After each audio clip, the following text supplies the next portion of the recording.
Borne Lydia. Berthoud Aurélien. Karneski Daniel. Présent. Pignon Marjorie. Bien, merci. Je constate que nous avons le corps pour pouvoir délibérer valablement. Je vous propose de désigner le secrétaire de séance, traditionnellement donc nous prenons le Benjamin.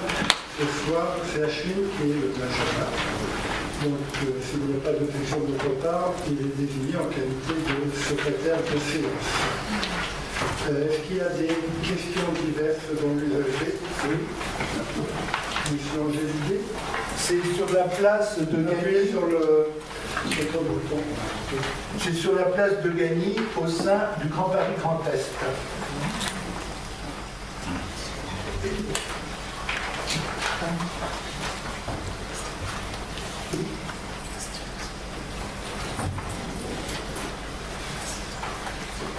D'autres questions? Très bien, nous rentrons dans l'ordre du jour.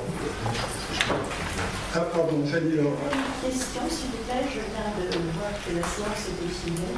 Pour quelle fin les images sont publiées? Alors, je rappelle qu'au terme du Code général des collectivités territoriales, il est tout à fait loisible à tout citoyen d'enregistrer la séance du conseil municipal à une seule condition, c'est d'en avertir préalablement pour que au moins ceux qui sont filmés le sachent, ce qui a été fait, et d'autre part de garder aux images et aux propos tenus leur véracité et ne pas faire du montage insidieux comme ça peut arriver parfois dans certains médias. Voilà, donc, mais il n'y a même pas d'autorisation à demander, hein, c'est le droit de pouvoir filmer. Alors c'est valable pour le personnel, pour les membres du conseil municipal. Le personnel communal n'est pas tenu de se laisser filmer car ils ne sont pas membres du conseil municipal, je rappelle, et les fonctionnaires ne peuvent pas souhaiter se départir de leur droit à l'image. Bien, premier point de l'ordre du jour, compte de gestion. Donc, pour l'exercice 2018, deux comptes de gestion, celui de la ville, celui du public. Je rappelle, mais je le fais tous les ans et maintenant tout le monde a bien ça en tête, que les comptes de la ville sont tenus par deux organismes. Le premier, il s'agit de l'ordonnateur, c'est-à-dire le maire, et les services municipaux tiennent la liste des recettes et des dépenses. Et deuxièmement, il y a le payeur, le trésorier, qui est donc la trésorerie générale qui tient ses comptes. Donc le maire signe un ordre de dépenses qui part à la trésorerie avec un dossier. La trésorière vérifie le bien fondé de cette dépense, c'est bien inscrit dans le budget, que les pièces justificatives sont bien jointes et elle paye. Voilà, donc il y a la séparation ordonnateur-comptable. Là, il s'agit, avant d'examiner notre propre compte administratif, de s'assurer qu'il y a bien concordance au centime près entre le compte de gestion et le compte administratif. Les services ont rapproché les deux documents. Et la trésorière et le service financier se sont rapprochés et il a été constaté que les comptes sont exacts au centime près. Et donc nous pouvons examiner cette demande de quitus de Madame le trésorier, Gaëtan Grandin. Vous avez pas grand-chose à raconter. Je n'ai strictement plus rien à dire. Je repasse la parole, monsieur le maire, pour donc, on n'examine pas au fond, simplement, on constate qu'on veut donner un quitus à la trésorerie. Il y a des interventions, il y a des oppositions, des abstentions, non pas adopté à l'unanimité. Merci pour Madame la trésorière. Nous passons donc premier vote pour le budget communal, deuxième vote pour le public, qui je vous rappelle est l'organisme qui a la personnalité juridique différente de la mairie, qui a une excroissance de la mairie et qui s'occupe de tous les problèmes propres aux seniors, pas seulement les problèmes municipaux, mais également c'est un service de renseignement pour le placement en EHPAD, pour tous les services dont les seniors peuvent avoir besoin. C'est quelque chose qui a une petite surface financière, mais qui est quelque chose d'important dans la politique en faveur de nos aînés. Gaëtan n'a pas plus de choses à dire, j'imagine.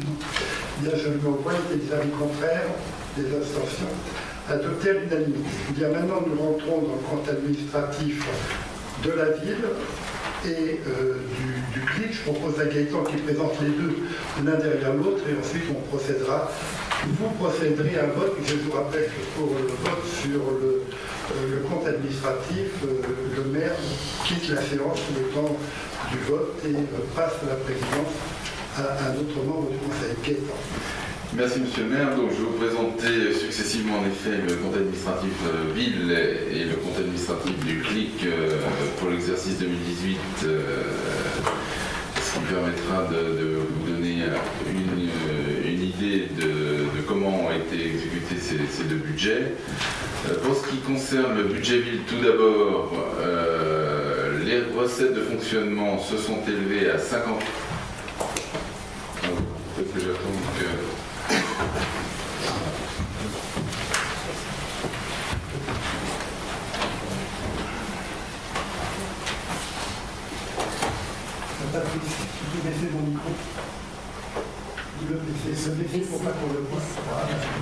Voilà, donc je m'apprête à vous dire que les recettes de fonctionnement du budget ville en 2018 se sont élevées à 59,1 millions d'euros.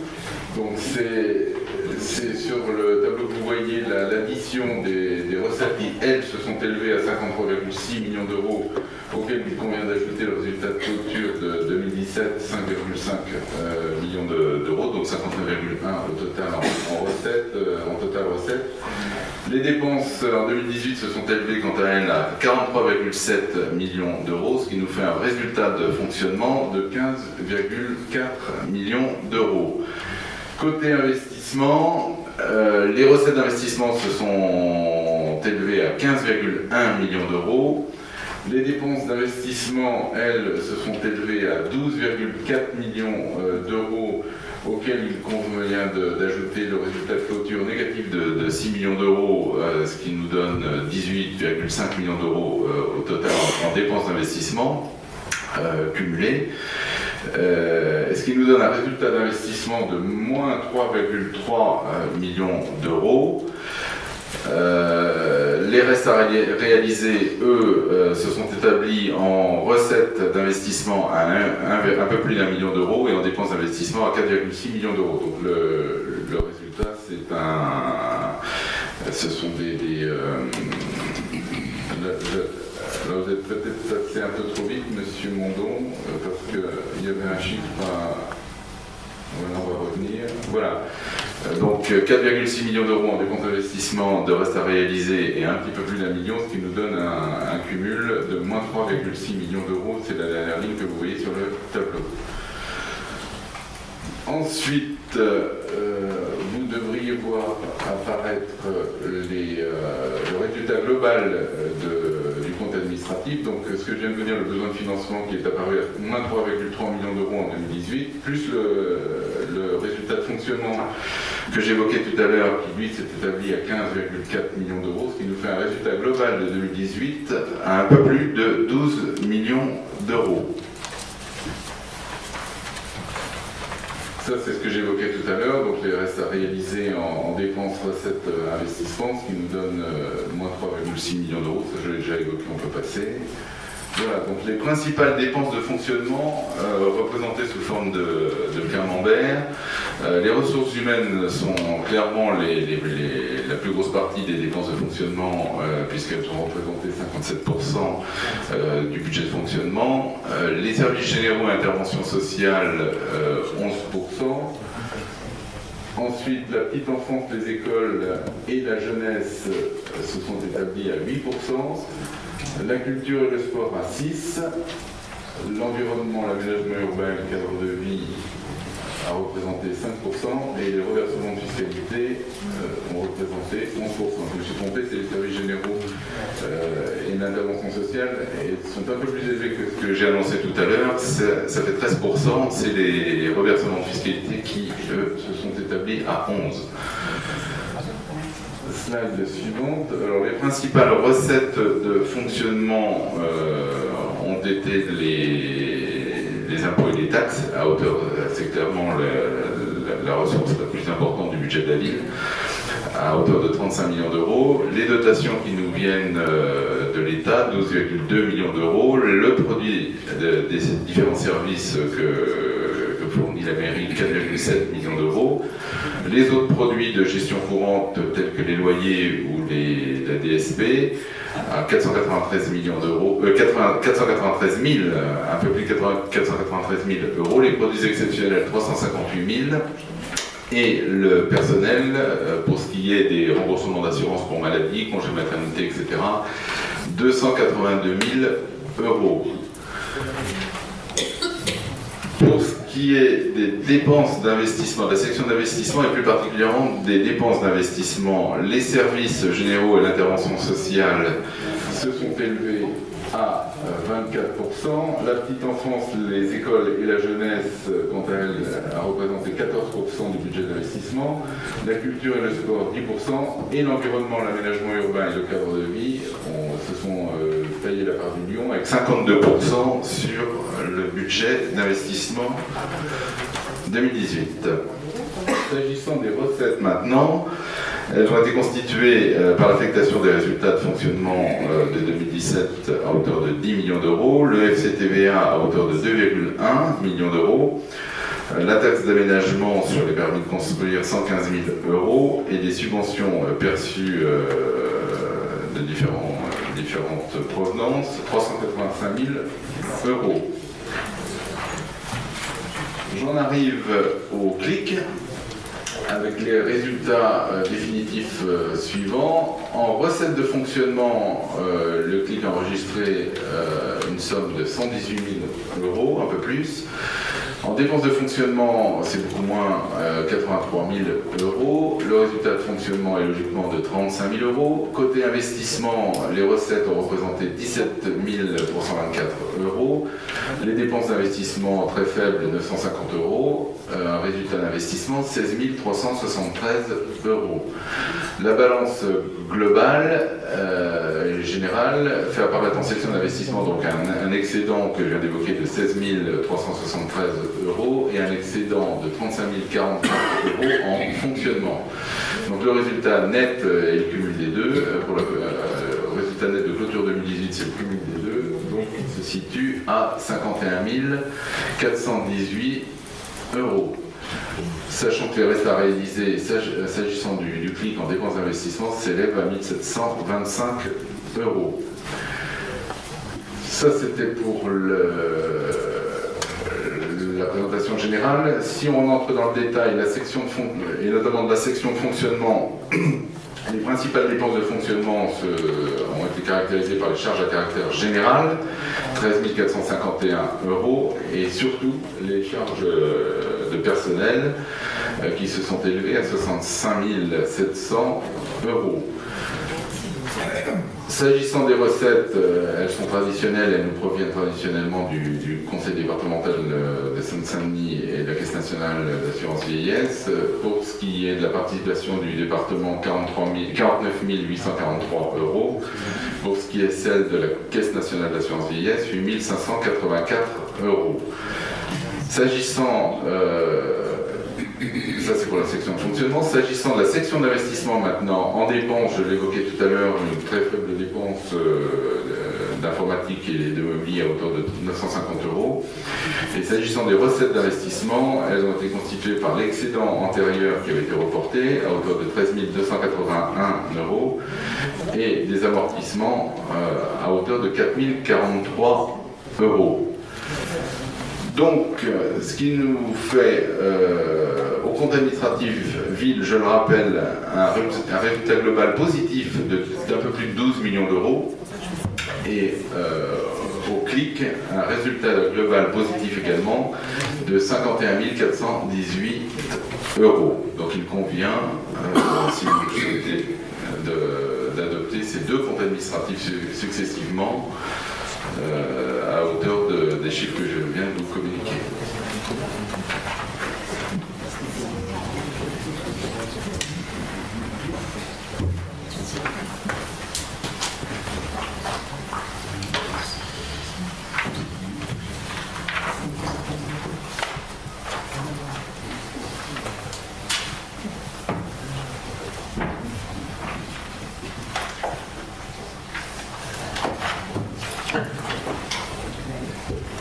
Bien, merci Gaëtan. Est-ce qu'il y a des interventions. Il n'y en a pas. Alors, je rappelle que le compte administratif, c'est une vision de rétroviseur. Hein. On constate qu'il n'y a pas de décision à prendre pour le futur. C'est ce qui verra dans le budget qui interviendra. Je vais donc mettre au voie cette délibération. Y a-t-il des votes contre? Juste une question. Ah, pardonnez-moi, je dois sortir. C'est vrai. Donc, qui est-ce qui a une question? Ah, monsieur Kaleski, allez-y. Une question qui est sans doute la même que celle de l'année dernière. C'est d'avoir un résultat de clôture globale de 12 millions. Parce que quel est l'intérêt de voter un budget en 2018 avec des dépenses, des recettes, si celles-ci ne sont pas exécutées?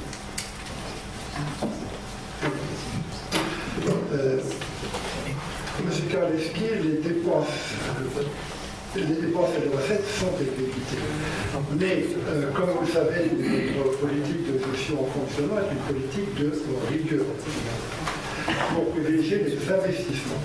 Actuellement, nous avons quelques problèmes au niveau des investissements, c'est-à-dire qu'il y a deux directions de la vie dans les services techniques qui soit n'ont pas de directeur depuis quelque temps, soit dont le directeur n'a plus d'adjoint. Vous savez qu'actuellement, il y a une pénurie de cadres dans la fonction publique territoriale. Et donc, il y a un certain nombre de projets. Je vais vous donner un exemple. Nous avions mis dans le budget 8 millions pour faire de la voirie. On a dû en faire pour 800 000 euros, à défaut d'avoir les ingénieurs et les techniciens. Donc là, on met fin à ça, puisqu'on va recruter. On a enfin, en passant par un cabinet de recrutement, arrivé à mettre la main sur un minimum, voire deux techniciens, peut-être un ingénieur, même dans les prochaines semaines. Donc, cet argent-là qu'on n'a pas dépensé, on le reporte et pourra la dépenser. D'autre part, je crois que l'un d'entre vous était intervenu ou ici ou dans des chroniques sur le net pour indiquer, pour dire le maire ne se rend pas compte qu'avec les projets d'urbanisme qui est actuellement sur Gagny, il va y avoir un besoin d'équipement public important qui ne figure nulle part. Alors ça ne figure nulle part parce qu'actuellement on est au stade plutôt des acquisitions de terrain par des promoteurs, de dépôts, mais il est bien évident qu'en fonction des localisations, il va falloir, et je l'ai déjà dit plusieurs fois, soit quelque part construire une école. Il y a quel endroit où ça pourrait se produire compte tenu des projets,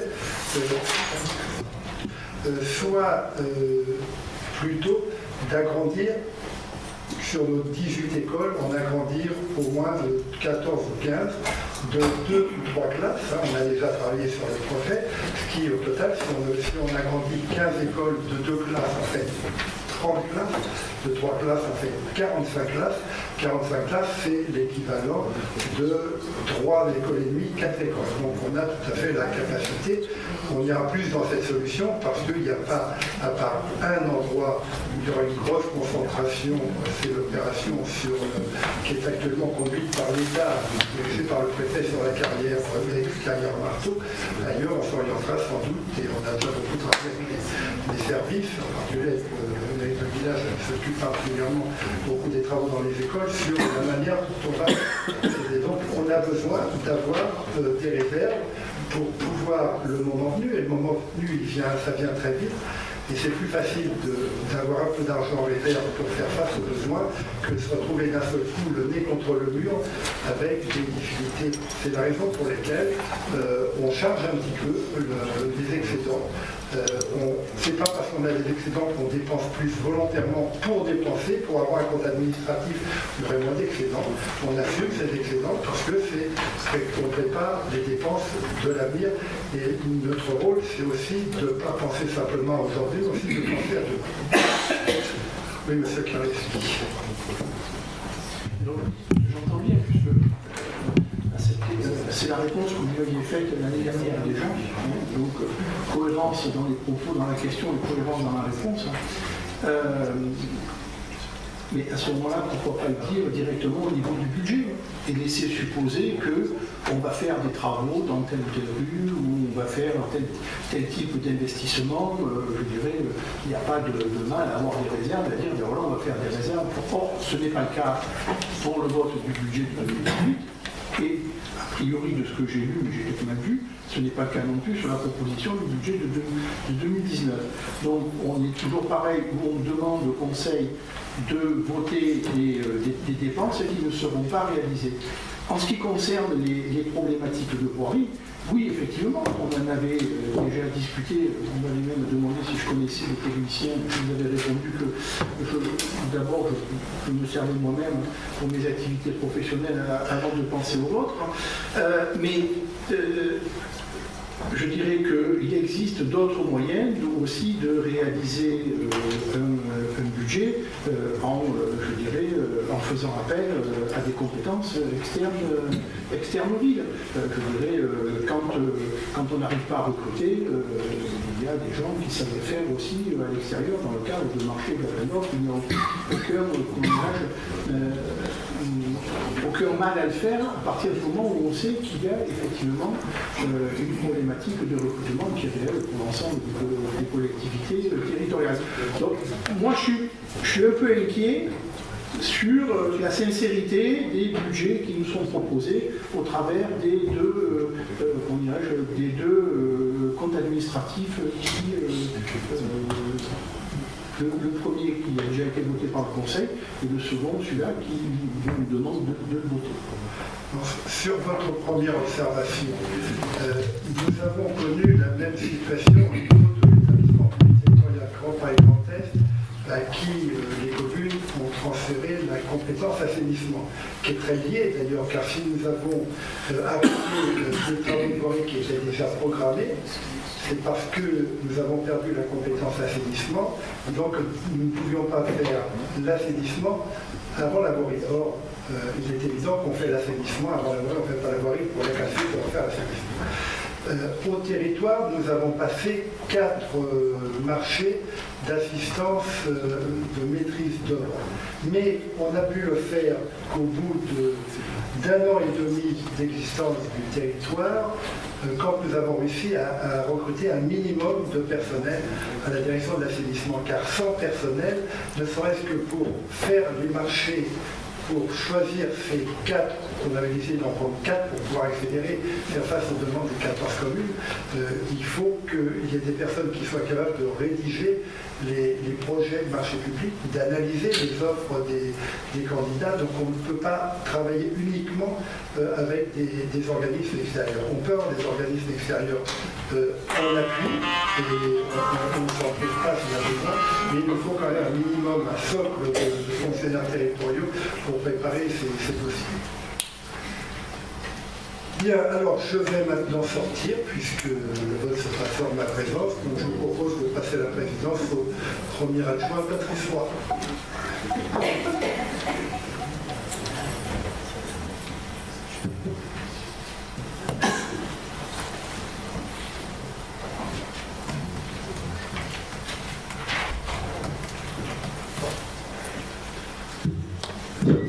Bien, mes chers collègues, je vous propose de mettre donc aux voix le compte administratif ville exercice 2018. Y a-t-il des voix contre? Juste une petite intervention. Comme je n'avais pas voté le budget primitif de 2018, je m'abstiens en ce qui concerne ce vote.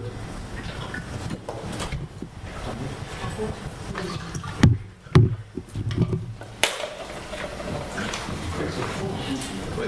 Donc, qui est contre? Donc, 3 voix contre. Merci. On met aux voix donc le compte administratif du FLIC. Qui est contre? Même vote. Abstention. Abstention. Monsieur. Bien. Chers collègues, je vous remercie. Donc, le budget du compte administratif. Et juste une petite question. Vous dites qui est contre, ok, mais il faut aussi poser la question de savoir qui est pour, qui s'abstient et qui est pour. Ok. C'est un minimum, quoi. Hein. Ok. D'accord. Ok, merci. Je ne sais pas, il y a quand même des gens de votre majorité qui veulent s'abstenir ou voter contre. Écoutez, on va le faire, hein. Il n'y a pas de souci. Qui est contre le projet du compte administratif ville? Donc, on retrouve les 3 personnes. Qui s'abstient? Monsieur Angier. Pour le compte administratif clic, qui est contre? Qui s'abstient? Même. Ok, je vous remercie à tous. Est-ce qu'il y a une quorum compte tenu du fait que les pouvoirs ne doivent pas compter d'après ce que j'ai compris? Je ne sais pas. Hein.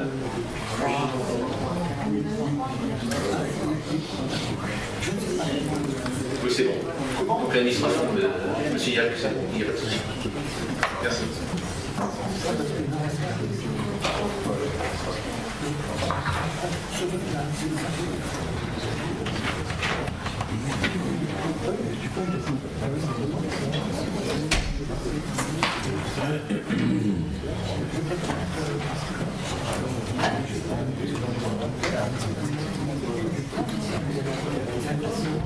Bien.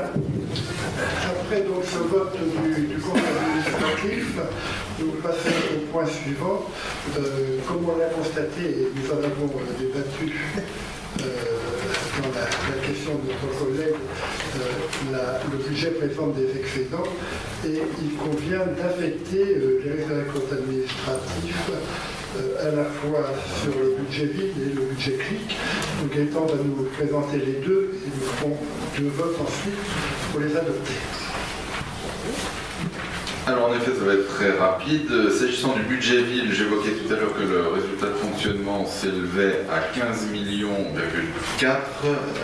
Il est proposé de répartir cette somme en excédent de fonctionnement capitalisé à hauteur de 10 millions d'euros et en résultat de fonctionnement reporté à hauteur de 5 452 220,57 euros. Rappelant que le déficit d'investissement sur le budget ville s'élève à 3,357 582,64 euros. Et lui est reporté au compte 001. S'agissant du budget clic, il est proposé au conseil municipal d'affecter l'excédent de fonctionnement que j'évoquais là aussi tout à l'heure à hauteur de 35 044,65 euros en résultat de fonctionnement reporté. Et dans ce budget, l'excédent d'investissement de 16 373,75 euros est lui aussi reporté au compte 001. Bien, je vais mettre au voie ces 2 décisions. La première concernant le budget vide. Est-ce qu'il y a des votes contre, des abstentions? Adopté à l'unanimité. Pour le clic, vote contre, abstention non plus, adopté à l'unanimité. Je vous en remercie. Nous passons maintenant, je dirais, à la pièce maîtresse du volet finance-budget, puisqu'il s'agit d'examiner le budget lui-même. Et le premier point de ce budget, c'est l'examen du taux d'imposition, qui, je vous le rappelle, je vous propose de voter le même taux que celui que nous avons adopté année après année depuis maintenant beaucoup plus de 20 ans. Oui, merci Monsieur le maire. Donc il vous est proposé là de voter un taux maintenu en effet comme les années précédentes à 28,57 euros pour la taxe d'habitation, 20,37% pour la taxe sur le foncier bâti, 36,27% taxe sur le foncier non bâti, 28,57% et non pas euros comme je l'ai dit tout à l'heure pour la taxe d'habitation donc. Et pour le 2019, le produit de la fiscalité directe locale s'établira vraisemblablement à 27, on l'attend en tout cas à cette hauteur, à 27,1 millions d'euros, auquel il faudra déduire le prélèvement au titre du Fonds national de garantie des individuels et de ressources, qui s'établira, lui, comme chaque année, à 4,5 millions, ce qui nous fera une recette fiscale nette, ce qui devrait nous faire une recette fiscale nette de 22,6 millions d'euros.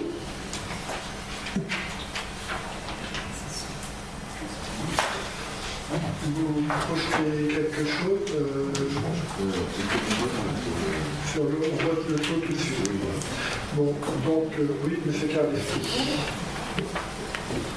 Oui, donc, étant donné que le budget n'est pas, depuis 2 ans, n'est pas réalisé et qu'effectivement il n'y a pas de raison que pour 2019 il en soit de manière différente, et qu'effectivement, même s'il faut prévoir, je dirais, quelques fonds sur les questions des locaux municipaux pour les écoles en fonction des permis de construire, moi je ne vois pas pourquoi on maintienne une taxe d'habitation à un taux de 28,57%. Alors certes, Monsieur le maire, vous affichez un résultat qui est de dire depuis 20 ans, je n'ai pas augmenté les impôts, ce qui est vrai. D'ailleurs, c'est le seul truc qui est vrai dans la déclaration, dans l'interview que vous avez donnée au magazine municipal, à mon avis. Mais ce taux de taxe d'habitation étant déjà tellement élevé qu'effectivement, on peut parler aujourd'hui d'une nécessité de la baisse de la taxe d'habitation. Monsieur Carleski, lorsque j'étais élu maire, le taux de la taxe d'habitation était le 40e taux sur 40. Mais pendant que nous avons bloqué ce taux, les villes n'ont pas tous fait comme nous. Ce qui fait que nous sommes maintenant, nous ne sommes plus 40e depuis déjà bien des années. Et bien entendu que nous ne sommes pas les moins élevés du département. Baisser le taux, c'est une perte qui va se reproduire année après année. Or, vous êtes bien conscients, comme nous tous, que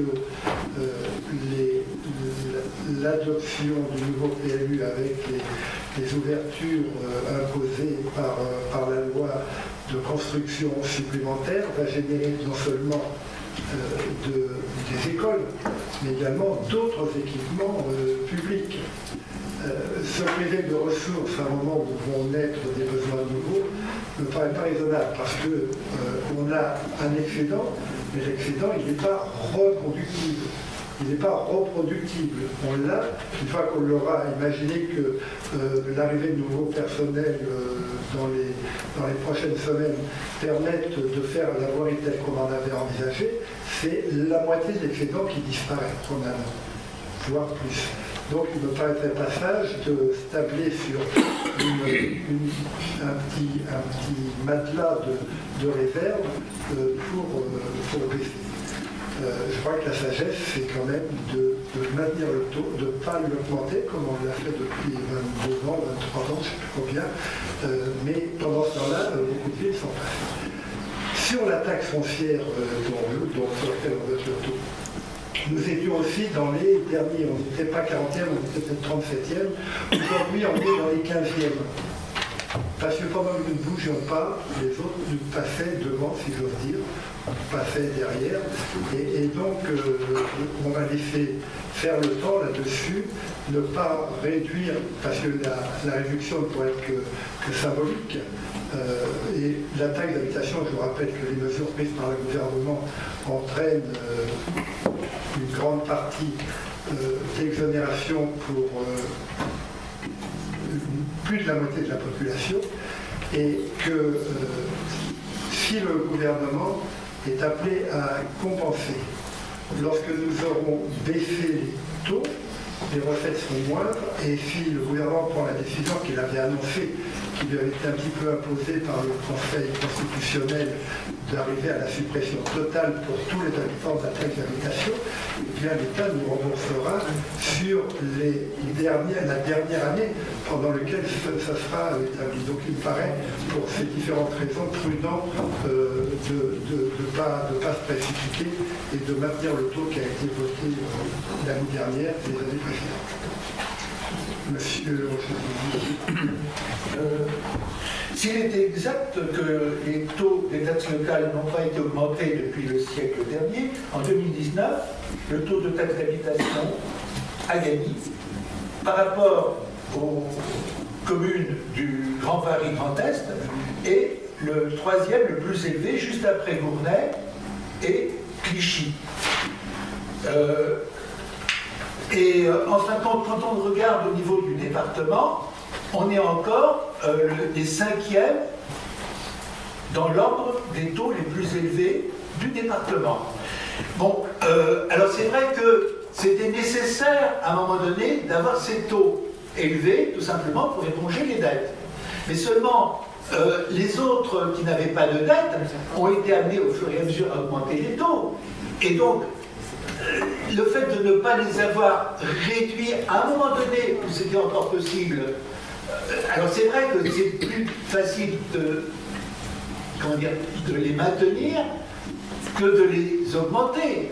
Et là, effectivement, vous avez bien joué à ce moment-là. Mais il n'empêche qu'on a les taux les plus élevés, et le fait de dire qu'on ne les a pas bougés depuis le siècle dernier, c'est pas une preuve de bonne gestion, c'est simplement le résultat de quelque chose que vous avez été amené à faire à un moment donné. Donc il n'y a pas de quoi s'en vanter. Et alors ce qu'il faut aussi se dire, c'est que si les taux ne bougent pas, cette année, il y a une augmentation de 2,20% de la base de l'assiette des prélèvements, alors que le taux d'inflation est plutôt autour de 1,8.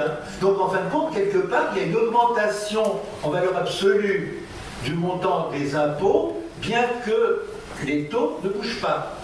C'est une simple constatation. Alors, M. Angélidi, il ne vous a pas échappé qu'il y a eu un petit coup de pouce donné par le Parlement sur instruction du Président de la République. Pourquoi? Parce que, dans le même temps, un certain nombre de dotations communes sont plutôt à la baisse. Et que, pour éviter la grogne trop forte des maires qui n'ont pas manqué de faire part au Président de la République de leurs difficultés de gestion, on a déjà annoncé que 50% des maires ne se représenteraient pas l'année prochaine compte tenu des difficultés qu'ils rencontrent dans la gestion. Et donc l'État s'est dit, je leur donne moins, eh bien c'est les contribuables locaux qui vont compenser une partie. Je rappelle que depuis, alors pas du Président de la République actuel, du Président de la République précédent également, nous avons perdu plus de 9 millions de recettes. Ça, c'est le premier point. Donc, il ne faut pas perdre. Deuxièmement, le produit de l'impôt, il est la multiplication du taux par la base. Bon, si vous prenez les bases de la ville de Gagny, vous verrez que les bases de la ville de Gagny sont plus faibles que les bases d'un certain nombre de communes. Et ce qui fait que le produit est moins élevé. Quand vous prenez par exemple les bases du Rafi, on pourrait avoir le même produit avec un taux qui serait autour de 15% si on avait les bases du Rafi, toute proportion gardée. Les habitants peut-être différents aussi. Exactement, voilà. Et pourquoi Clichy a un taux très élevé? Parce que Clichy a une base très faible et qu'il pourrait augmenter encore son taux et ça ne lui permettra pas grand-chose. Clichy-sous-Bois, par exemple, sur la taxe d'enlèvement des ordures ménagères, a le taux le plus important, qui est le double de la moyenne du territoire, parce que les bases sont très faibles. Donc il faut toujours, en matière de ressources fiscales, regarder à la fois le taux et la base. Bien, je vais... Oui, M. Archimède. Oui, Monsieur le maire, vous avez évoqué vous-même tout à l'heure, et je l'ai aussi entendu, la possibilité que la taxe d'habitation soit complètement supprimée pour tout le monde. C'est entendu du Conseil constitutionnel. Voilà, j'ai entendu. Qu'est-ce que vous allez faire? Donc, est-ce que vous y avez pensé? Si par hasard, ce n'était pas totalement compensé, est-ce que vous y avez pensé? Et quelle est votre solution probable ou possible? Alors, si la taxe d'enlèvement des ordures ménagères est enlevée complètement, je rappelle que déjà on est à 80% du montant, donc on n'est pas très loin, il y a plus de 20% des contribuables qui sont prévus de payer. Ce n'est pas une décision organique, il faut prendre la décision à la prendre au niveau national, parce que le problème qu'on traite au Conseil municipal de Gagny, il touche l'ensemble des 36 000 communes de France. L'État a déjà fait part qu'il compenserait, alors on sait ce que c'est que les compensations, parce qu'on en a connu connu depuis toujours, et que la compensation, elle part en biseau, et pour quelques années, il ne reste plus rien. Mais il a aussi indiqué qu'il faudrait créer un nouvel impôt qui compense la perte. Vous savez, en matière de finances, où on réduit les dépenses, où on maintient les recettes. Alors l'État, de toute sensibilité politique depuis le général de Gaulle, ont été incapables de gérer les finances de l'État d'une manière équilibrée. On a un déficit structurel qui aujourd'hui atteint les 100 milliards d'euros. Heureusement, les communes ne peuvent pas avoir de déficit, parce que la loi leur interdit. On peut financer la section d'investissement à 100%. On peut emprunter uniquement, si besoin, pour les investissements, c'est tout. Mais la taxe de fonctionnement doit être équilibrée, heureusement. Donc, il appartient à l'État, au président de la République, au gouvernement et au Parlement de donner aux communes les moyens de continuer leur action. Je rappelle que la commune ou les intercommunalités, car M. Angélique de parler tout à l'heure de Grand Paris Grand Est, les intercommunalités, c'est la somme des communes qui la composent, et que s'il n'y a pas de ressources dans les uns, il n'y aura pas de ressources dans les autres non plus. Donc, attendons les décisions. Je rappelle que le président de la République devait donner ses orientations en septembre 2017, que nous sommes en mars 2019, et qu'il est évident qu'il n'y aura pas de décision prise dans ce domaine avant les prochaines élections municipales. Bien, je vais mettre aux voix cette double délibération. D'abord, le vote sur le budget ville 2019. Y a-t-il des avis contraires? Non, pardon. Ah, pardon, on en était où là? Ah, on a simplement la fiscalité. Oh, là, je brûle les étapes. C'est vrai que j'ai pas mal de questions sur le budget lui-même. Donc, je mets au voie le vote des taux. Donc, il reste inchangé par rapport à 2018. Y a-t-il des avis contraires? 1, 2, 3. Abstention, 1. Et adopté par la majorité du conseil municipal. Donc maintenant nous passons aux deux délibérations numéro 10 et numéro 10 bis. Et je redonne la parole à Gaëtan Grandin et je libère l'accès à l'écran.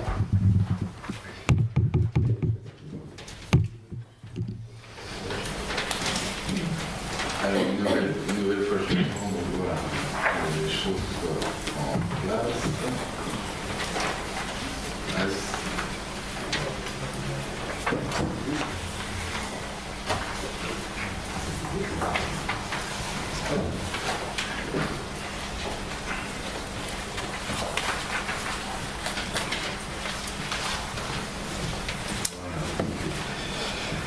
Donc, je vous présentais il y a un mois à peu près le rapport d'orientation budgétaire.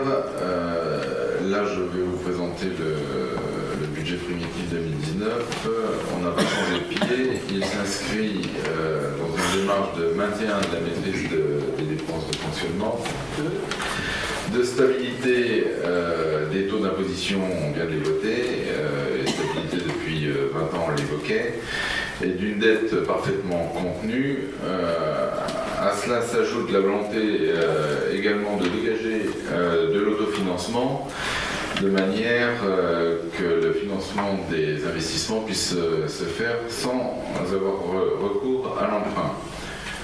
Alors, s'agissant du chiffrage du budget 2019, du projet de budget 2019, encore à ce stade qui vous est proposé d'adopter tout à l'heure, il représente un montant global de 87,8 millions d'euros, intégrant évidemment des dépenses et des recettes, mais aussi des restes à réaliser et également les excédents des années antérieures.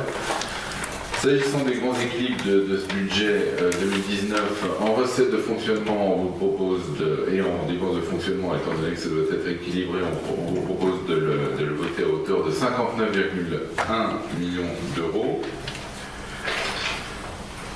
En recettes d'investissement, de le voter à hauteur de 27,5 millions d'euros, auquel il convient d'ajouter le million million, un peu plus d'1 million de restes à réaliser que j'évoquais dans le cadre de la présentation du compte administratif tout à l'heure, donc ça nous fait 28,6 millions d'euros. Et en dépenses d'investissement, 28,6 millions d'euros également, étant donné que ça doit être équilibré là également, se répartissant en dépenses d'investissement propres à hauteur de 23,9 millions d'euros et de reste à reporter à hauteur de 4,6 millions d'euros.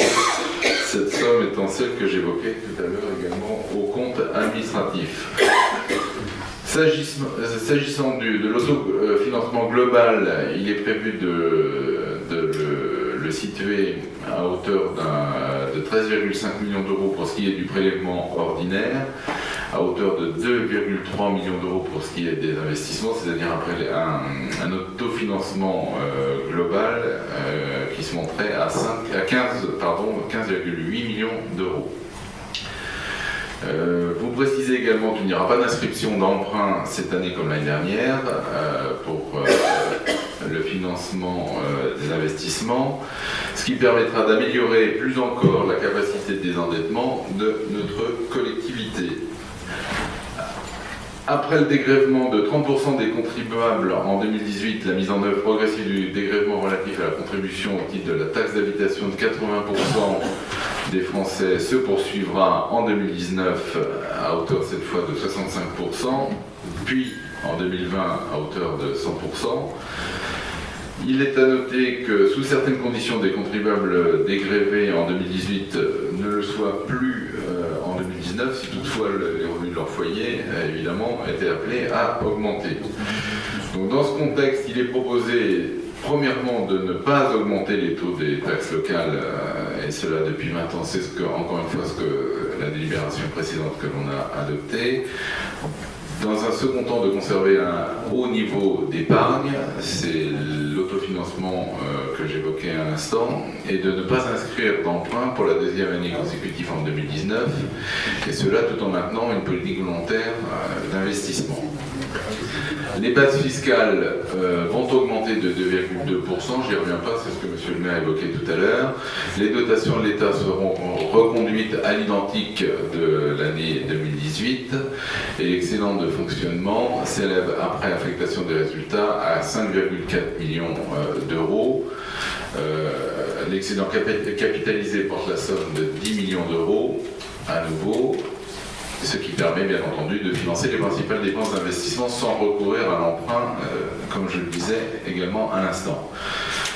Tout mouvement confondu, donc le budget primitif 2019 s'élève à 87,8 millions d'euros, qui se répartissent en mouvements réels à hauteur de 71,5 millions d'euros et en mouvements d'ordre qui sont des mouvements comptables regroupant l'autofinancement et les amortissements. L'autofinancement à 15,856 000 euros, les amortissements s'élevant quant à eux à 391 000 euros. Vous devez avoir un camembert sur l'écran qui vous donne la répartition des dépenses de fonctionnement prévues en 2019. Donc dépenses réelles de fonctionnement, dépenses réelles nouvelles d'investissement, reste à réaliser investissement, remboursement de la dette, dépenses imprévues, dépenses d'ordre. Donc vous voyez que les dépenses réelles de fonctionnement s'établissent à 49%, c'est évidemment la plus grosse partie, mais que les dépenses nouvelles d'investissement s'établissent à 24%, traduisant notre volonté accrue de continuer à investir à un haut niveau.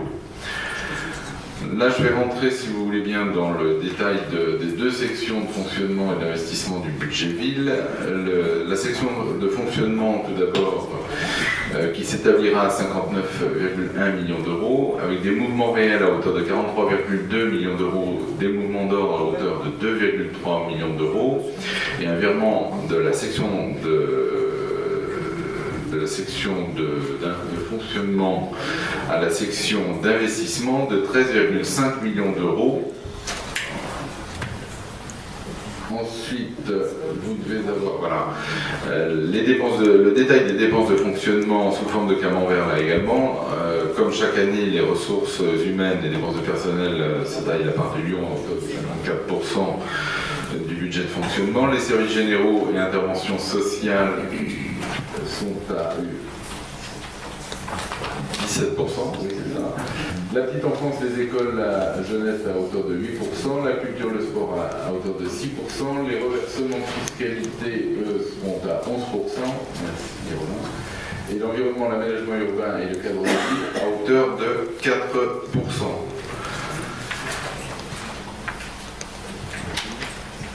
Donc là, je ne sais pas si je vais vous faire la litanie de l'ensemble des chiffres, mais je vais peut-être vous donner les têtes de chapitre. Les services généraux sont prévisionnés à hauteur de 3,7 millions d'euros. La sécurité et la salubrité à 818 000 euros. Les interventions sociales et santé, 2,3 millions d'euros. Les services relatifs aux seniors à 168 000 euros. La petite enfance, les écoles et la jeunesse, 3,5 millions d'euros. La jeunesse, 727 000 euros. La culture et le sport à 2,4 millions d'euros. L'environnement, l'aménagement urbain et le cadre de vie à 1,8 million d'euros. L'aménagement, services urbains et environnement à hauteur de 1,7 million d'euros, ce qui correspond exactement au pourcentage que vous voyez à l'écran. Vous dire que le FLGIR, comme je l'évoquais un peu tout à l'heure, en 2019 s'élèvera au même montant que les années précédentes, c'est-à-dire 4,5 millions d'euros. Le fonds de participation intercommunale et communale à hauteur de 14 millions d'euros comme l'année 2018. Et les principales subventions à verser seront à verser en direction du CCAS pour une subvention d'équilibre à hauteur d'1,5 million d'euros, à la Caisse des écoles, comme chaque année, à 226 000 euros. Pour les prestations d'hygiène et de salubrité, c'est la subvention en direction du SAECOMA à hauteur de 65 000 euros. Et une enveloppe globale de soutien à nos associations dans la ville, sportives, culturelles, de loisirs et d'aide à l'emploi, à hauteur de 1,13 million d'euros. S'agissant maintenant des recettes de fonctionnement, alors ça c'est les taux qu'on a votés tout à l'heure, donc on peut peut-être passer. S'agissant des recettes de fonctionnement, les atténuations de charges s'établiront à 181 000 euros, les produits et services 4,6 millions d'euros, les dotations, subventions et participations 12,5 millions d'euros, les autres produits de gestion courante 745 000 euros et c'est surtout les taxes et les impôts, donc la fiscalité locale, qui nous permettra d'avoir la plus grosse recette du budget de fonctionnement à hauteur de 35 000 euros. Ensuite, vous devez voir apparaître un graphique, voilà, qui traduit exactement ce que je viens de vous dire, à savoir que les recettes de notre budget de fonctionnement fonctionnent et sont essentiellement dues à la fiscalité, la DGF, les dotations d'État un peu moins, et le Fonds de solidarité région Île-de-France, DSU et DNP encore moins. C'est surtout la fiscalité locale qui fait vivre notre ville. S'agissant de l'autofinancement maintenant, un deuxième graphique qui vous démontre que la volonté municipale est là encore de maintenir un autofinancement net élevé. Alors un peu moins élevé que l'année dernière, mais de même niveau qu'il y a 2 ans, ce qui permet de ne pas avoir de recours à l'emprunt comme je l'évoquais tout à l'heure. S'agissant maintenant de la section d'investissement, on vous propose de la voter à hauteur de 28,6 millions d'euros, avec des mouvements réels à hauteur de 28,2 millions d'euros, les mouvements d'ordre s'établissant à 391 000 euros. Si on rentre dans le détail des dépenses, les dépenses nouvelles d'équipement s'élèveront à 17,6 millions d'euros. Les restes à réaliser je l'évoquais tout à l'heure, les restes à réaliser, 2018 s'établissant à 4,6 millions d'euros, et le remboursement du capital de la dette, sans les dépôts et cautionnements, s'établissant, lui, à 2 millions d'euros, un peu plus de 2 millions d'euros. La capacité de désendettement, elle, sera réduite un tout petit peu. Elle passera un petit peu plus d'une année par rapport à l'année dernière où elle était à 1,02, là on passe à 1,01. C'est-à-dire une baisse assez sensible quand même par rapport aux années antérieures 2017 et 2016, comme vous pouvez le voir sur le tableau qui figure à l'écran. La répartition des dépenses d'investissement, elle, s'établit de la façon suivante. Les services généraux et l'intervention sociale à hauteur de 4,3 millions d'euros. La petite enfance, les écoles et la jeunesse à hauteur de 5,4. La culture et le sport à hauteur de 1,7. Et la plus grosse partie est représentée par l'environnement, l'aménagement urbain et le cadre de vie à hauteur de 10,9 millions d'euros. Je vais peut-être vous détailler un peu plus les dépenses d'investissement parce qu'elles sont un peu plus marquantes. S'agissant des bâtiments, on envisage d'investir à hauteur de 6,7 millions d'euros. Alors, avec le détail suivant, 2 millions d'euros pour le parc relais au Chênay, 1,666 000 euros pour l'école maternelle Victor Hugo qui avait subi un incendie lors de l'été dernier, 415 000 euros pour la rénovation du club Raymond Valnet, 400 000 euros pour l'école élémentaire Saint-Exupéry, 400 000 euros également pour la rénovation du conservatoire, 370 000 euros pour les écoles élémentaires, 370 000 euros pour les écoles maternelles, 210 000 euros pour le centre technique municipal, 145 000 euros, dont 100 000 pour l'ARENA en direction plus généralement des gymnases, 105 000 euros pour la piscine, 100 000 euros pour les dépenses de mise en accessibilité personnes à mobilité réduite, et 100 000 euros pour les périls, c'est-à-dire les dépenses qu'on doit engager sur les mises en péril et qui nous seront remboursées après. S'agissant de la voirie, on envisage une enveloppe de 4,6 millions d'euros pour les rues des Pins, du Petit Chênay, Roger-Saint-Lingros, Valenciennes, Corneille, Lille et Henri Barbus. Ensuite, les réseaux d'électrification des rues que je viens d'évoquer, 674 000 euros. Le parvis de l'église, 300 000 euros. La rue Jules Guesde, 290 000 euros. La rue Florian, 100 000 euros. Alors, pour engager ces dépenses d'investissement, il va évidemment nous falloir des recettes d'investissement qui s'élèveront en recettes réelles à 12,7 millions d'euros, dont reste à réaliser 2018 qui sont reportés sur le budget 2019 à hauteur d'un peu plus de 1 million d'euros. Là, vous avez à l'écran la répartition des recettes d'investissement sous forme de camembert. Alors c'est un petit peu technique dans certains cas, opération pour compte de tiers. C'est la partie rouge à 10 000 euros. La taxe d'aménagement Île-de-France Mobilité et dépôt de cautionnement reçu, c'est la partie verte, 14 000 euros.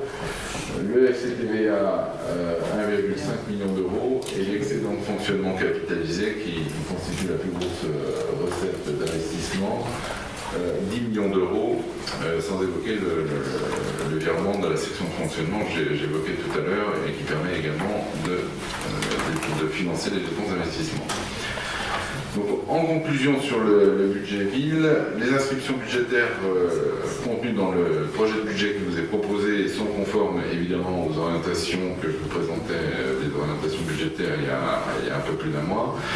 Le triptyque politique de la ville s'organise toujours autour de la non-augmentation des taux d'impôts locaux, de la poursuite du désendettement ainsi que de la maîtrise de la masse salariale. Ces actions assurent à la ville son pouvoir d'investir tout en assurant des prestations maintenues et de qualité à l'ensemble de la population gavinienne. La volonté de maîtriser les dépenses de fonctionnement afin d'accroître l'autofinancement et réduire l'endettement, je vous en ai parlé, c'est également une volonté de l'équipe municipale. Et au final, cette politique permettra d'obtenir des résultats concrets satisfaisants en faveur de la population gabinienne grâce à une gestion budgétaire maîtrisée et qui est en place depuis de longues années maintenant dans un contexte de raréfaction importante des ressources, l'État diminuant les ressources d'année en année, même si les dotations cette année sont maintenues. Le souci constant de la municipalité étant d'apporter un service de qualité au titre des actions relevant de l'intérêt général et bien sûr du bien-être de l'ensemble de notre population à Gagny. Voilà ce qu'il en est pour le budget ville. Je vais peut-être passer directement au clic.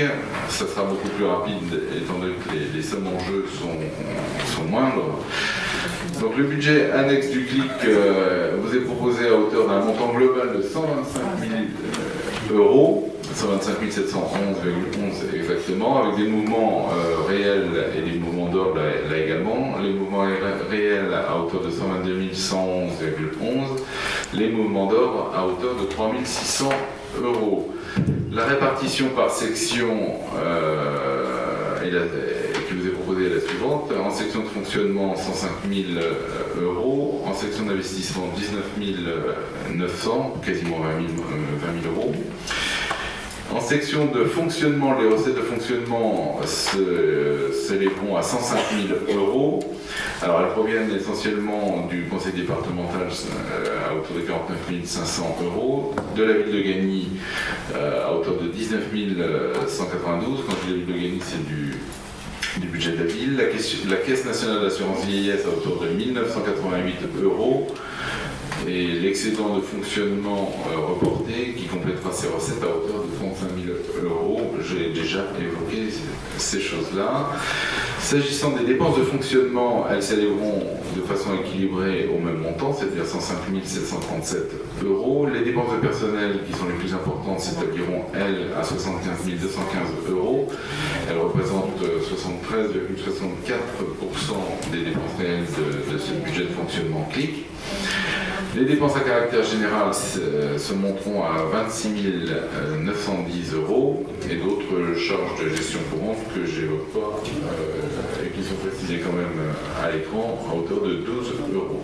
S'agissant de la section d'investissement maintenant, avec des recettes et des dépenses, les recettes d'investissement à hauteur de 19 973 euros. Alors, qui comprennent l'excédent d'investissement reporté que j'ai évoqué un peu plus en amont, s'agissant des comptes administratifs à hauteur de 16 373 euros et les amortissements à hauteur de 3 600 euros. Les dépenses d'investissement, quant à elles, s'élèveront, si vous le souhaitez, si vous le votez, à 19 973 euros, essentiellement pour des dépenses d'investissement de matériel et de mobilier de bureau. Je précise que sur ce budget CLIC, il n'y a pas de dette. Donc, pour résumer, il vous est proposé de voter le budget primitif de la ville pour 2019 à hauteur de 87,8 millions d'euros. Donc, je rappelle, en recettes et en dépenses de fonctionnement à hauteur de 59,1 millions d'euros et en recettes et en dépenses d'investissement à hauteur de 28,6 millions d'euros. Ça, c'est pour le budget ville. Et il vous est proposé également de voter le budget CLIC à hauteur de 125 711 euros en montant global, avec la répartition fonctionnement-investissement, 105 737 euros en recettes et en dépenses de fonctionnement, et 19 973 euros en recettes et en dépenses d'investissement.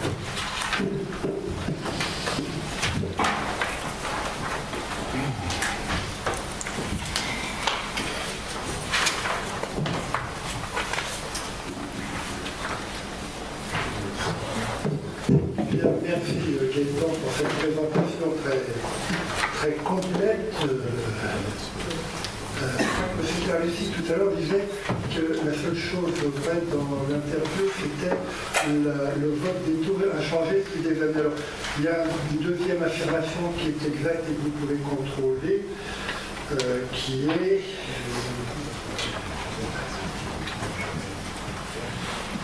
Voilà, quand j'étais élu maire, la dette représentait 98% des recettes d'une année de budget. En 2019, nous en serons à 29%. Ça, c'est mathématique également. Enfin, en fait, j'ai 2. Voilà. Bien, alors, chers collègues, est-ce qu'il y a des demandes de parole? Ah, M. Angéli a eu un demi-seconde d'avance. M. Angéli, c'est dans l'ordre des demandes. Bon. Bien. Je ne vais pas trop rentrer dans les détails, me contenter de comparer quelques chiffres. Et pour cela, je vous demande, chers collègues, comme je n'ai pas la possibilité d'avoir un projecteur, que vous alliez à la page 9 du primitif 2019, si vous voulez bien. Vous avez raison de dire que Gagny a un potentiel fiscal faible par rapport aux communes de même strate. Il est en effet de moins 52%, puisque c'est 847,52 contre 1285. Et encore, ce n'est pas tout à fait exact. La différence doit être supérieure parce que ce sont les chiffres de 2016 en ce qui concerne les communes de même strate, déjà. Donc la différence est encore plus grande. Toutefois, les taux d'imposition, que vous n'avez pas changé, le produit d'impôt par habitant galinien est supérieur de 30% à ceux d'autres communes, bien que les taux n'ont pas été augmentés depuis le siècle dernier. Là, ce sont des comparaisons de chiffres. Les recettes de fonctionnement réduisent l'écart des recettes à 79 € par habitant, puisque d'un côté, les recettes de fonctionnement sont de 1338 contre de 1417, ça fait moins 6%.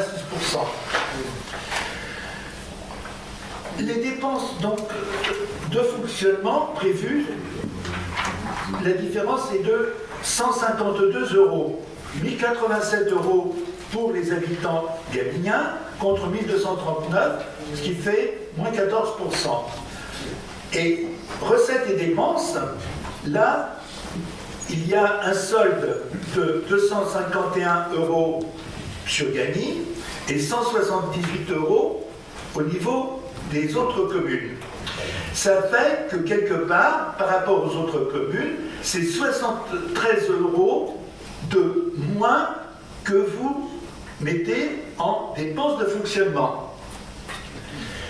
Alors, ce qui est un peu...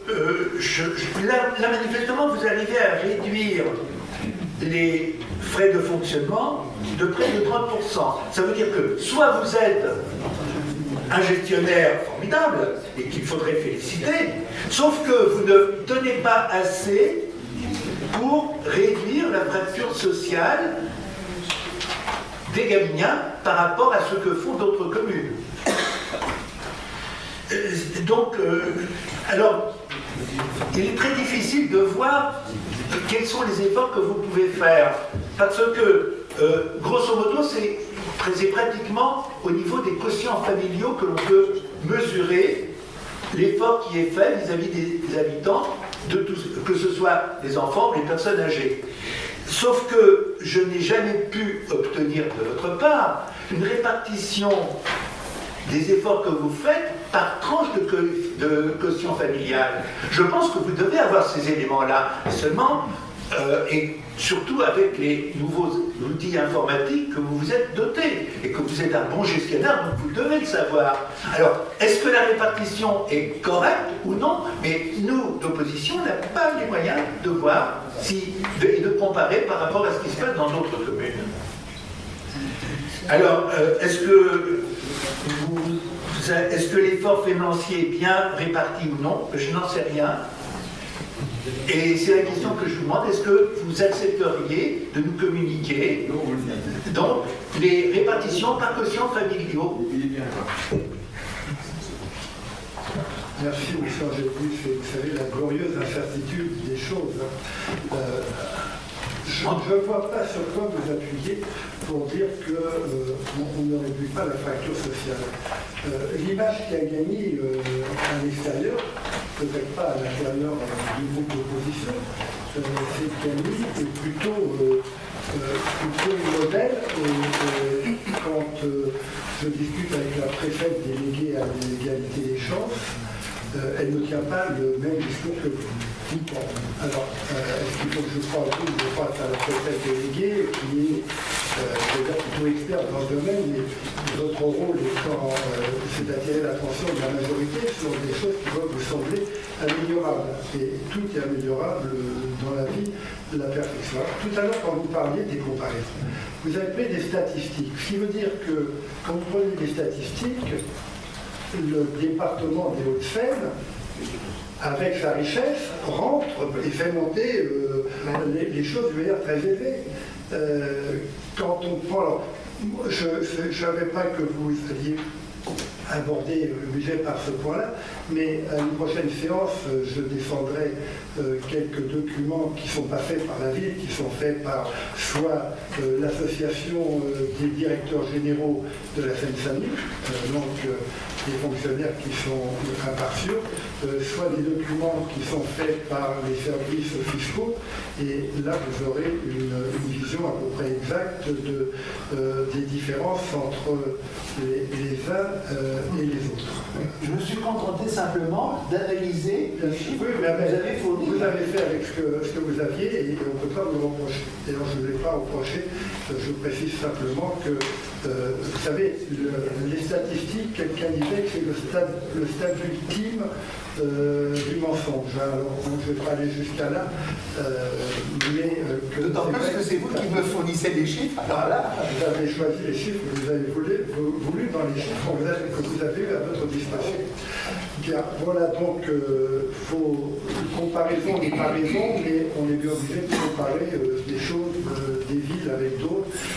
Si vous me comparez à Neuilly-sur-Seine, c'est vrai qu'on est bien pauvre. Si vous comparez Gagny à Coudron, je ne dis pas que Clichy-sous-Bois est beaucoup plus riche que nous, mais à Coudron, nous sommes très riches par rapport à Coudron. Voilà. Et si vous nous comparez à Pavillon-sous-Bois, nous sommes plus riches que Pavillon-sous-Bois. la population n'est pas la même non plus. Non, mais il faut se méfier des chiffres. La ville qui a le plus de moyens sur le territoire, et de très loin, c'est Clichy-sous-Bois.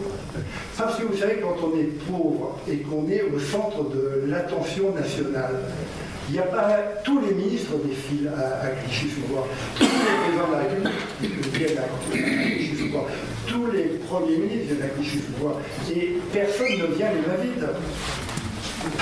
Vous vous rappelez de ce conte qu'on racontait dans votre jeunesse, d'ailleurs, qui était la mienne également, où une maman qui voulait se donner bonne conscience et paraître quelqu'un de très gentil, elle avait 4 enfants et quand elle achetait des saucisses, elle achetait 4 saucisses, elle n'en achetait pas pour elle. Puis l'enfant dit, maman, tu m'en prends un petit bout? Elle m'a dit, oh ben oui. Et alors elle touchait un quart de la saucisse qu'elle donnait à chacun. Et ce qui fait qu'à la fin, les enfants, ils avaient 3 quarts de la saucisse et la maman, elle avait 4 quarts. Alors il faut toujours se méfier de ce qu'il y a derrière les apparences de la générosité. Bien, monsieur Karleski. Non.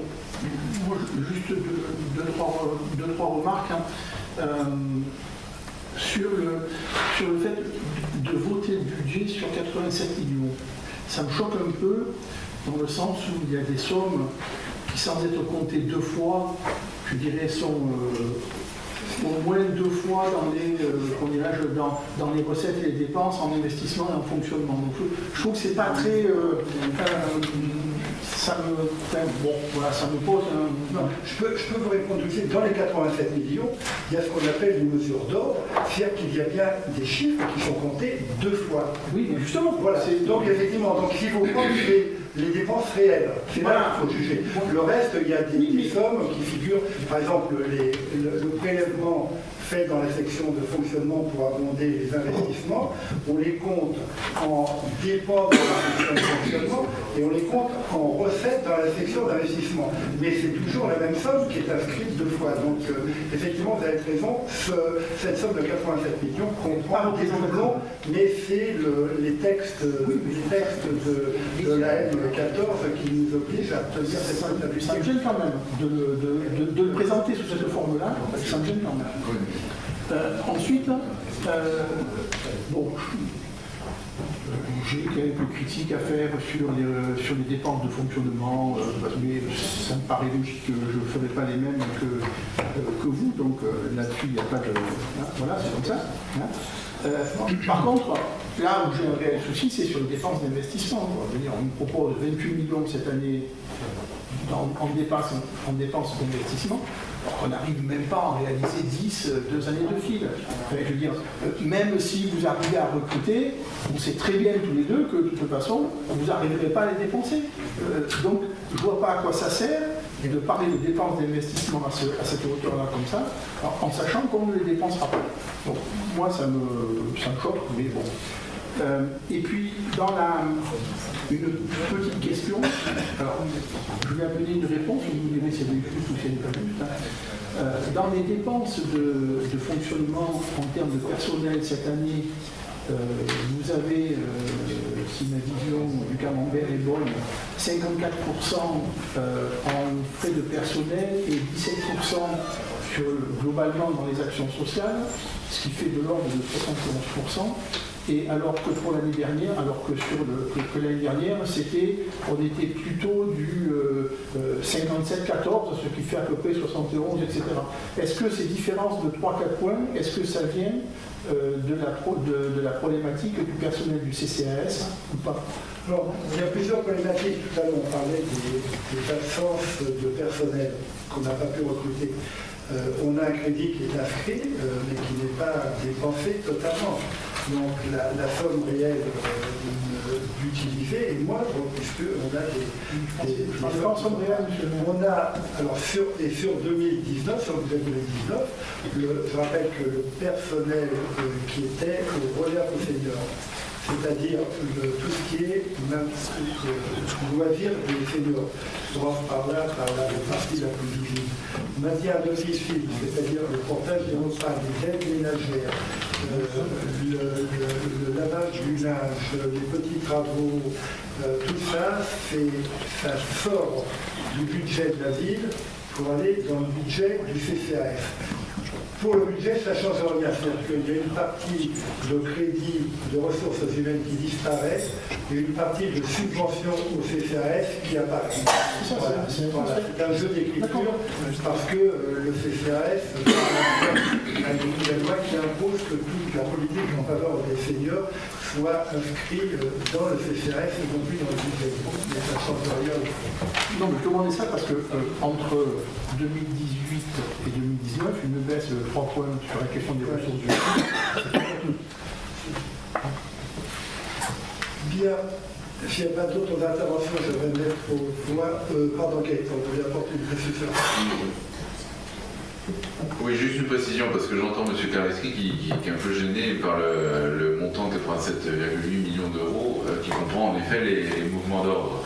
Et vous avez dans la note le montant des mouvements réels qui ne comprennent plus en fonctionnement de double compte et qui se situe à 71,5 millions d'euros. Et là, il n'y a plus de mouvement d'ordre dans ce cas-là. Je suis d'accord, mais je me prononçais par rapport à votre conclusion, qui était de dire que vous demandez de voter le budget ville à hauteur de 87 millions. Voilà. Ou de 71,5 en mouvement réel. Ouais. Oui, mais on est obligé, le document budgétaire est à 87 millions. Si on envoyait au préfet un document à 71 millions, il nous le retournerait en nous priant de bien vouloir ajouter les mesures d'ordre dans le document budgétaire. Bien, je vais mettre en voie le premier, le budget vide. Y a-t-il des votes contre? 1, 2, 3, 4. Des abstentions, il n'y en a pas. Adopté à la majorité du conseil municipal. Budget clic, un peu plus faible, autour de 125 000 euros. Y a-t-il des oppositions? Des abstentions? Adopté à l'unanimité. Bon, l'année prochaine, on fera une succession de petits budgets. Voilà. Alors, merci. Oui, voilà. Merci, Monsieur le maire. Je voudrais juste apporter une petite précision à Monsieur Angelidi. Concernant le quotient familial tout à l'heure, vous posiez la question si la ville de Gagny réduisait effectivement la fracture sociale par le biais du quotient familial. C'est vraiment le cas. Lorsque nous avons voté des grilles de quotient familial, de quotients familiaux dans cette même assemblée, ces quotients étaient votés à l'unanimité parce que nous avions fait la démonstration de cette réduction, de cette prise en charge par la ville pour les familles les plus pauvres. Juste à titre d'exemple, en septembre 2018, le gouvernement, dans le cadre de son plan de lutte contre la pauvreté, préconisait de fixer un tarif minimum de cantine pour les familles les plus fragiles à 1 €. À Gagny, nous sommes à 80 centimes. Et nous n'avons pas attendu le gouvernement pour cela. Merci Roland. Alors, on peut ajouter aussi les crèches. Je rappelle encore une troisième vérité qui apparaît dans l'interview. Les crèches sont un des moyens les plus forts de réduire cette fracture sociale. Je rappelle que sur un enfant qui coûte 1 300 € par mois au budget municipal, les personnes qui ont les ressources les plus importantes payent 800 €. Celles qui ont les ressources les moins importantes payent 100 €. Il y a 700 € de transfert vers les personnes les plus fragiles. Donc là, c'est pas 3,50 €, c'est quand vous passez ça multiplié par 11 mois, multiplié par 2 ans à 3 ans de temps, c'est véritablement un vrai capital qui est transféré. Donc, alors on ne pratique pas le quotient familial partout parce que c'est pas simple dans certains domaines, mais je vous rappelle que on a mis en place une épicerie sociale à Gagny. C'est la seule qui survit en Seine-Saint-Denis, la seule, et qui fonctionne très bien, et qui accueille beaucoup de familles, et pour les personnes sociales du département, c'est une épicerie sociale modèle. C'est là où Olivier va voir comment ça fonctionne, comment on doit le faire. Alors on ne réussit pas tout, c'est-à-dire fort heureusement, parce que la vie elle est faite de succès, de demi-succès, mais ce que je veux que vous soyez persuadés, au-delà des différences d'appréciation qu'on peut avoir, qui sont totalement légitimes, on est dans un débat démocratique, l'opposition ne dépasse jamais les limites de la bienséance, et je l'en remercie, j'ai eu l'occasion de le dire.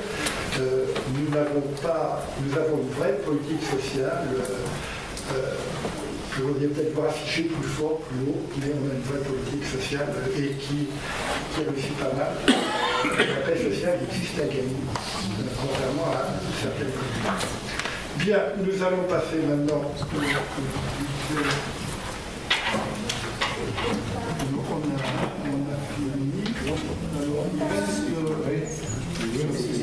on n'a pas voté c'est un calcul qu'on a voté les deux. Le calcul a été adopté à l'unanimité. Alors, nous avons le dernier point du chapitre finance qui est la mise en place du versement du fonds de compensation des charges transférées. La mise en place du versement du fonds de compensation des charges transférées auprès de l'EPT Grand Paris Grand Est. C'est la fixation provisoire pour 2019. Je rappelle que le transfert de charges qui proviennent des communes, des 14 communes de l'EPT pour abonder le budget du territoire, les sommes doivent être votées exactement au même niveau par le conseil territorial et par chacune des 14 communes. Gaëtan. Oui, monsieur le maire. Alors en effet, comme vous le savez tous, un certain nombre de compétences ont été transférées au 1er janvier 2016 à l'EPT Grand Paris Grand Est. Et il s'agit, dans le cadre de ce projet de délibération, de voter la contribution provisoire, en effet, au titre de 2019 à cet établissement public territorial, en attendant la réunion de la commission locale d'évaluation des charges territoriales, la fameuse CLECT, à un montant de 304 260 €. Provisoire parce que en fin d'exercice 2019, cette commission se réunira pour calculer de façon définitive cette contribution. Elle pourra éventuellement varier dans une fourchette de plus ou moins 15%. C'est pour ça qu'elle est à ce stade encore provisoire et qu'il vous est donc proposé de la voter à hauteur de 304 260 €. Lorsqu'il doit être transféré de ma part le même montant que l'année dernière. Le même montant que l'année dernière. Oui.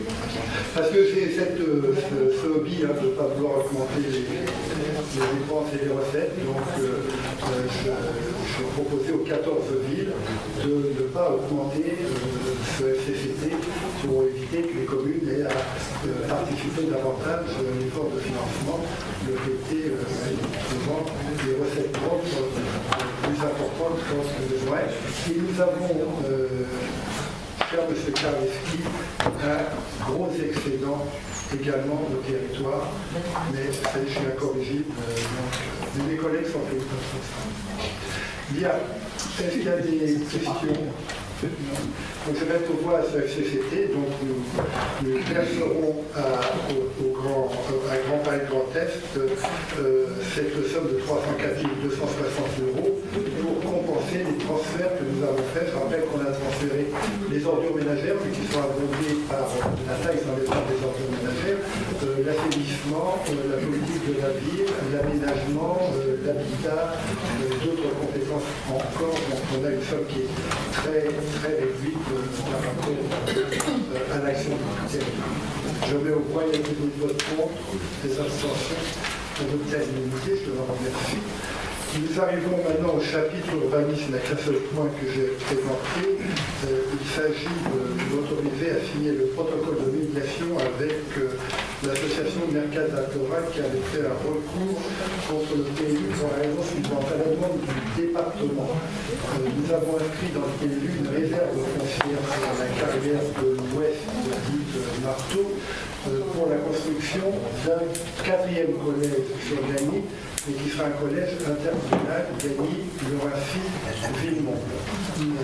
Mercadatora avait l'intention de faire une opération immobilière sur ce terrain, et donc à faire un recours contre le PLU dans son ensemble. D'ailleurs, on ne monte pas sur cette mesure simplement. Le président du tribunal administratif de Montreuil a souhaité qu'une médiation soit entreprise entre la ville, l'établissement public Grand Paris Grand Est et la mairie de Gagny. Donc on a fait ces réunions de médiation et nous sommes arrivés à la signature possible d'un protocole.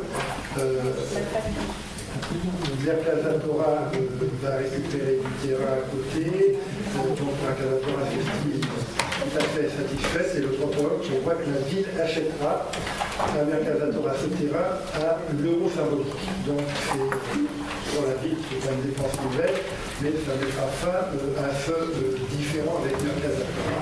Mais je peux signer ce protocole que si vous donnez l'autorisation.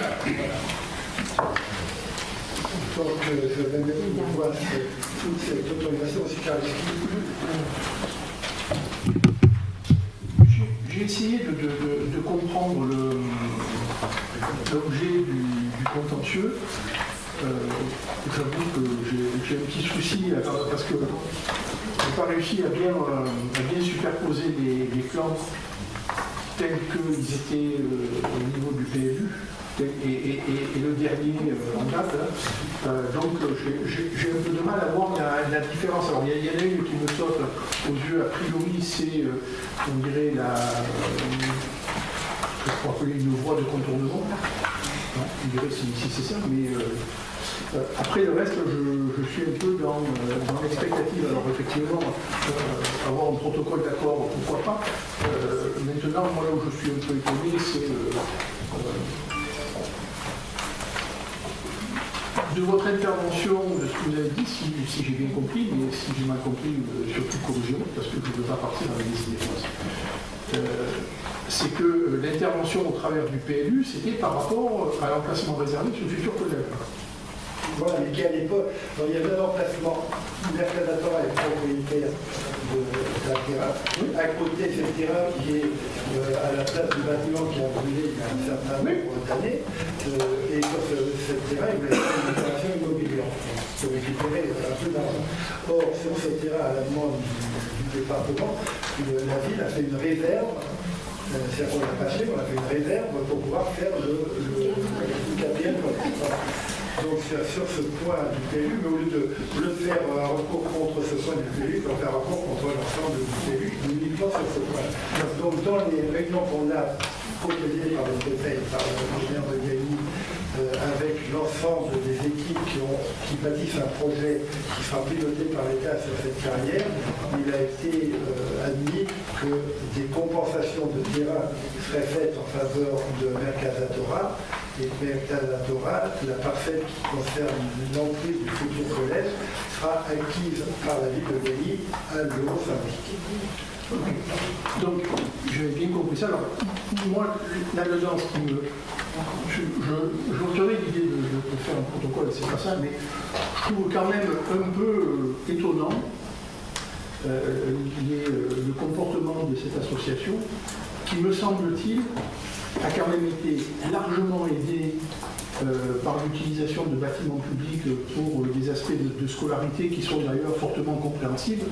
Je dirais, on ne peut pas tout le temps demander tout à la collectivité publique, à l'avoir utilisé des bâtiments scolaires qui aujourd'hui, par exemple, pourraient être utiles à la ville dans le cadre des constructions qui sont faites et qu'elle ne pourra pas l'utiliser, même si c'est un collège, si ça appartient au département, etc. En fait, ce que je veux dire, c'est dans le comportement, je suis un peu scandalisé quand même. Parce qu'après, on peut discuter, il y a toujours moyen de discuter avec les collectivités sans vouloir, je dirais, les mettre en difficulté comme ça a été le cas. Alors, après sur le PLU, vouloir remettre en cause le PLU, je dirais, je ne suis pas contre parce que je n'étais pas pour le PLU nous a présenté, mais le faire de cette manière-là, comme ça, je trouve ça un peu choquant. Voilà, je voulais vous le dire.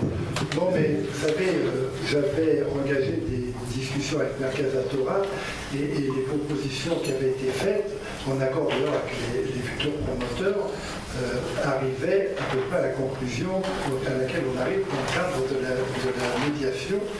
Et j'avoue que j'ai pris ça sur la tête avec le même étonnement que vous, dans la mesure qu'en dehors de choses très importantes qu'on a faites pour les aider, on les a beaucoup aidés à chaque fois qu'ils ont été dans les sociétés. Mais je ne veux pas porter de jugement, ils ont fait ce recours, on fait une médiation et l'affaire s'arrêtera là et on pourra quand même, je pense, tout leur dire que non, mais vous pouvez leur dire, en passant, vous pouvez leur dire qu'on est un peu choqué. Bien, je me vois est-il du contraire, l'abstention adoptée à l'unanimité. Merci de votre vote. Nous avons maintenant un dernier dossier qui est l'espace ressources jeunesse demande de labellisation du point information jeunesse. C'est Bénédicte qui nous le présente. Merci, monsieur le maire. L'information des jeunes destinée prioritairement aux 13-29 ans s'inscrit dans les attributions relevant du ministère en charge de la jeunesse. L'article 54 de la loi Égalité et Citoyenneté apporte une reconnaissance législative à l'information jeunesse.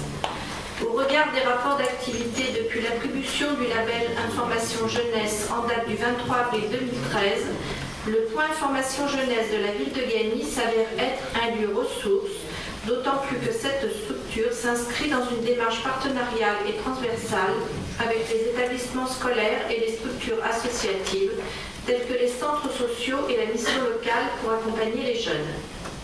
Le renouvellement de la convention de labellisation du point Information jeunesse a été signé le 5 juillet 2016. Cette convention arrivera à son terme le 5 juillet 2019. La commune de Gagny sollicite la labellisation du point Information jeunesse dans le cadre de la nouvelle instruction ministérielle numéro 2017-154 du 1er décembre 2017, processus de labellisation des structures Information jeunesse. À ce titre, le décret numéro 2017-574 du 19 avril 2017 et son arrêté d'application du 19 avril 2017 relatif à la labellisation des structures Information jeunesse définissent les conditions et modalités de labellisation des structures Information jeunesse. Aussi, le point Information jeunesse de la ville de Gagny est réputé pour faire une demande de labellisation.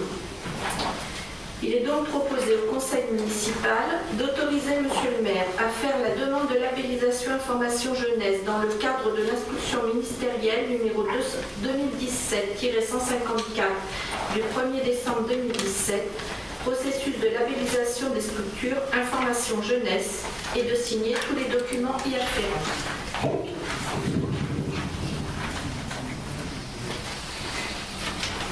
Merci Bénédicte. Est-ce qu'il y a des questions?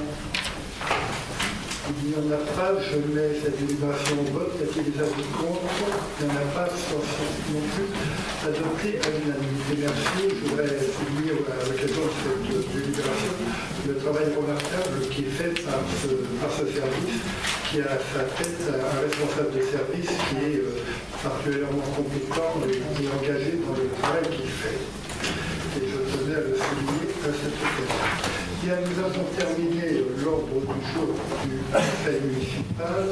Monsieur Angélidi, Avant, je voulais vous poser une question. non pas avant le conseil municipal a terminé son ordre du jour, vous avez Non, votre question les avant quoi? décisions que vous avez prises. Sur les décisions que vous avez laissées.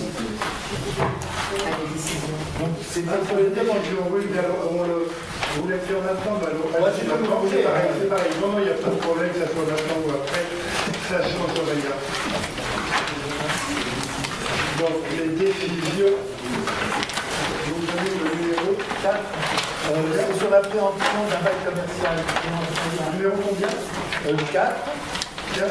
C'est la préemption du bail commercial des anciens gares. Ce que je voulais vous demander, c'était dans quel but et qui est le propriétaire du mur? Alors, le propriétaire du mur, c'est la société propriétaire de l'ensemble du mobilier de la rue Ah oui. bailleur social. Voilà. Alors, l'objectif, c'est d'éviter qu'on ait une nouvelle boutique qui disparaisse au profit d'un bar à chicha ou de ce genre d'établissement. Donc c'est à titre préventif. C'est à titre préventif. Il ne faut pas. Les maires ne sont pas suffisamment armés pour arriver à éviter que le même type de commerce se reproduise une fois, 3 fois, 4 fois, 5 fois. On doit avoir quasiment quelques dizaines de mètres de prison par chicha. Ça n'apporte rien au commerce local. On sait bien ce que ça fait. Il me semble qu'il y en a deux à gagner déjà. Comment? Il me semble qu'il y en a deux à gagner. On a quelques boutiques où on vend des cartes de téléphone et des choses comme ça. Je ne suis pas très sûr que les gaminières ont très fort besoin de cartes prépayées. On fait des cartes prépayées, c'est souvent pour les activités après. On ne veut pas trop monter, on fait ça, donc on essaye d'éviter maintenant. Il y en a bien suffisamment en centre-ville, donc on préemptera systématiquement. Et le fait qu'on ait quelques réserves financières, cher M. Kareski, nous permettra de le faire sans difficulté. Quelques oui, mais beaucoup trop. Ah, ça dépend de d'autres. Bien, première question. Alors, il n'y a pas d'autres questions sur les décisions? Non.